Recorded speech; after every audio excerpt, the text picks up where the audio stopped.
गंगाखेड शहरातील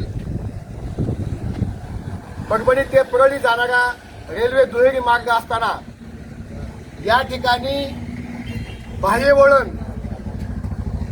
वळण नसून सुद्धा बाह्य वळण आणण्याचा एक भाग तिथं या ठिकाणी होता। यासाठी आमची पूर्ण ही टीम बाह्य वळण रद्द करावी म्हणून गेली 42 दिवस झालं उपोषण करत आहेत।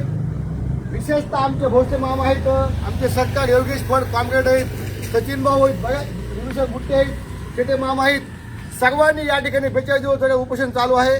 माझी सरकारला, महाराष्ट्र सरकारला, फडणवीस साहेबांना विनंती आहे, हे बाह्य वळण रद्द करा।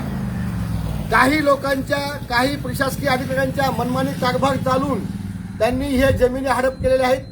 तर या गरिबांच्या जमिनी, शेतकऱ्यांच्या जमिनी कदापि आम्ही तुम्हाला देणार नाहीत। हे बाह्य वळण रद्द करावं। तुमचं जे दुहेरीकरण आहे, परळी जे दुहेरीकरण आहे, तो मार्ग जुना आहे, तो मार्ग करावा, आमची काही अडचण नाही। पण बाह्य वळण तुम्ही हे रद्द करावं। बाह्य वळण आम्हाला नको आहे।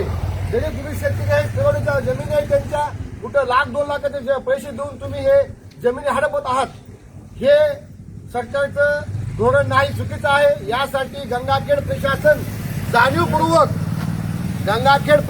जाणीवपूर्वक या शेतकऱ्यांच्या जमिनी हडपत आहे।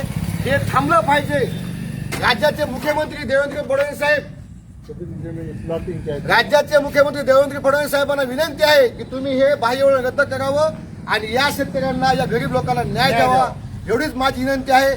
सर्वांचं मनपूर्वक अभिनंदन। तुम्ही जे आज इतके दिवस उपोषण केलं आहे, 100% तुमच्या ह्या उपोषणाला यश येईल। सरकार आपली काळजी करेल, तुमची हाक सरकारपर्यंत जाईल। माझी राज्याच्या मुख्यमंत्र्यांना विनंती आहे, ह्या गरिबांची हाक, त्यांचा आवाज तुमच्यापर्यंत जावा।